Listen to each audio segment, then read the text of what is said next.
Today in the Paddock, we travel to the state of Alabama to learn more about the happenings at the Alabama Cattlemen's Convention.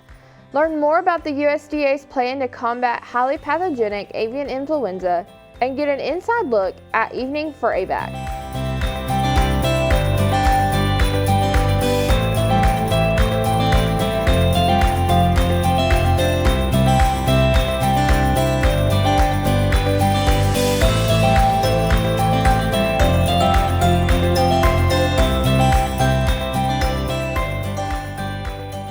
Hello and welcome to the Paddock. I'm Devin Godby.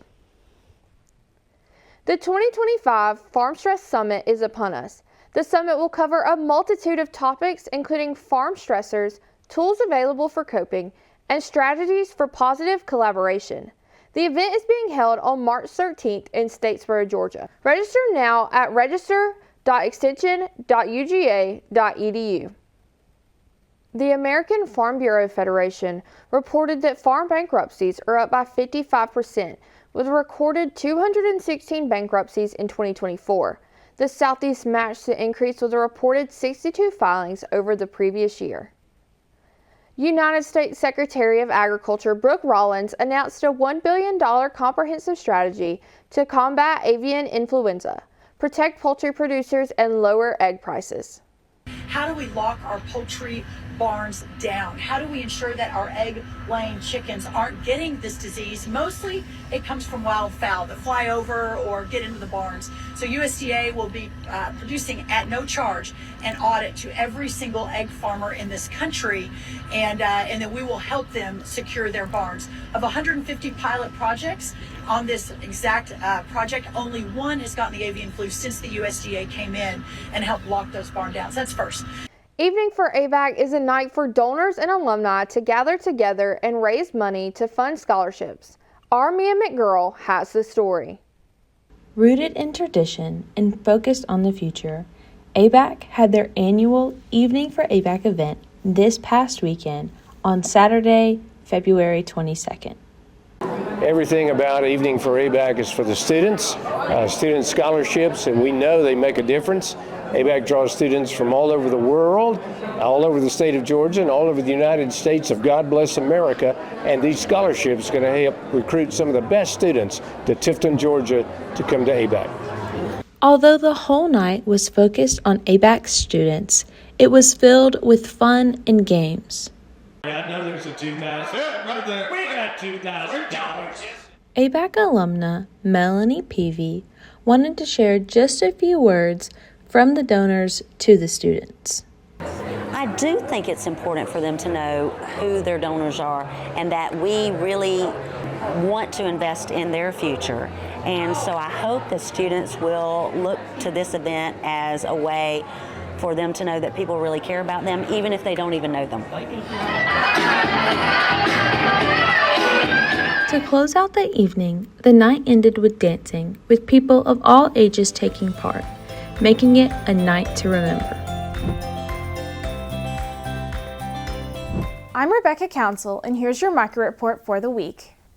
Cotton futures closed at 65.37 cents per pound today, down 59 points from the previous session.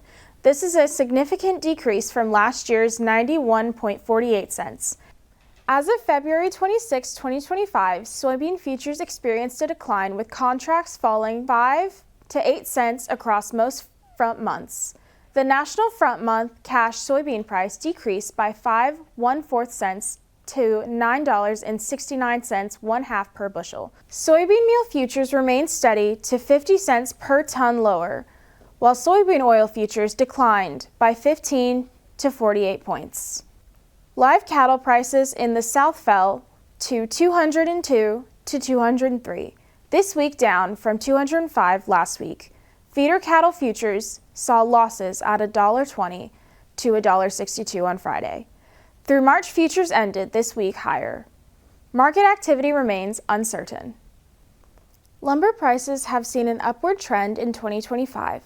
As of February 25th, lumber futures for May 2025 delivery are trading at $666.50 per 1,000 board feet, an increase of $18 or 2.78% from the previous session.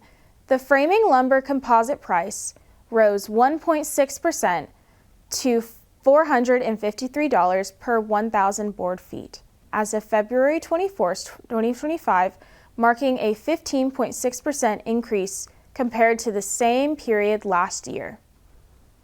Factors contributing to this rise include increased demand from rebuilding efforts in Southern California following recent wildfires, which destroyed over 12,000 structures. Additionally proposed, tariffs on Canadian lumber by the current administration are expected to impact supply and pricing in the U.S. market. I'm Rebecca Council, and that's your market report. The Alabama Cattlemen's Convention recently held a video auction for feeder cattle across the Southeast. Jenna Kane is with us now. Last weekend at the Alabama Cattlemen's Convention, Live Ag and the Elite Livestock Marketing Group held a joint feeder cattle sale. These two companies use live video to add value in marketing their cattle. Live Ag has taken weekly sales to the next level with online live auctions. These online auctions allow buyers to purchase cattle without sellers having to haul them to the auction sites. Connecting growers with buyers nationwide, this streamlines the sale of cattle across the country, eliminating issues of time and travel. Co-owner of Elite Livestock Marketing Group, Jerry Etheridge, explains the process. Well, Live Ag is obviously nationwide, and it opens us up to a really big buyer base, and they do a phenomenal job of putting on sales and broadcasting and editing the videos and so forth. So we're super pleased to be partners with Live Ag on our video auctions going forward. Co-owner Daryl Stokes says that through these video cattle auctions, they have found the key to marketing cattle in today's buyer market. Well, obviously with Live Ag, we're representing all the southeastern states. So if you have lots of cattle to sell in the southeast, we'd love to visit with you and look at your cattle and see if we can make a plan that works for you. As times are changing, the cattle industry continues to grow with it. The southeastern cattle market adds its own significance to the cattle markets as a whole. Both Live Ag and the Elite Livestock Marketing Group hold monthly sales nationwide. To learn more about these companies, go to liveag.com and the elitelivestockmarketing.com. In the paddock, I'm Jenna Kane. Hey y'all, Peyton Coursey here today with the weather. We're looking here at our 30-day temperature outlook. Here in the southeast, we're staying at above average temperatures for the remaining month of February and into March, whereas the northwest is seeing below average temperatures. Moving on to precipitation, we're on the drier side overall.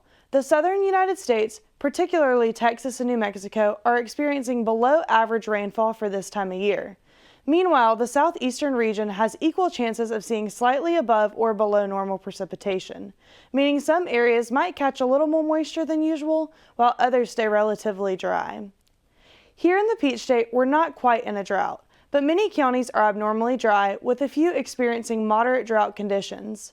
The rest of the southeast is in a similar situation, drier than normal, but nothing too severe at this point. And that's your 30-day weather outlook. Mobley Hall has been a part of Georgia FFA history since the year 1943. It has recently been renovated, and our very own Mia Tinsley had the opportunity to attend the grand reopening. She brings us the story now. Almost every Georgia FFA member has a story from the Georgia FFA FCCLA Center.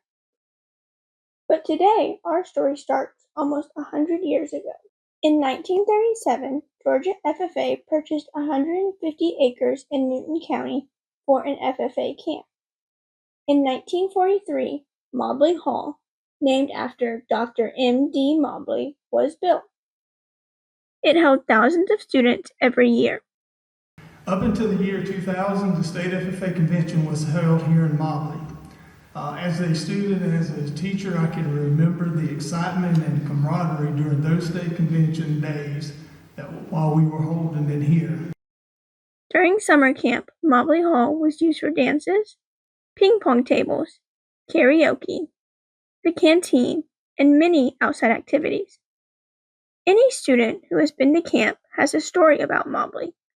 From the creaky floors to the hot air, Mobley is unforgettable. When I walked through that room, I was so happy to see my walls, to see my bleachers, to see my stage. It's still here, because when they said we were going to have a new Mobley Hall, my first thoughts were my heart sunk, because I remember the noise on those bleachers as all the students came in, went into the bleachers, clomping. I remember being on this stage, and those walls have a huge significance to me. Every year, the Georgia FFA FCCLA Center houses more campers than the last. And recently, that meant creating a better recreation building. One of the things that we wanted to do was to provide for FFA and FCCLA an historical building with more modern space that we could share and continue to grow and change lives. Several people gathered at the camp to witness the grand reopening of Mobley Hall. It took $10 million and several years for a new Mobley Hall to take shape. The grand reopening of Mobley is a historical event that represents the growth of the camp. We're really looking forward to continuing with Mobley Hall and Georgia FFA Center for years to come. Yes. All right, ready? 3, 2, 1.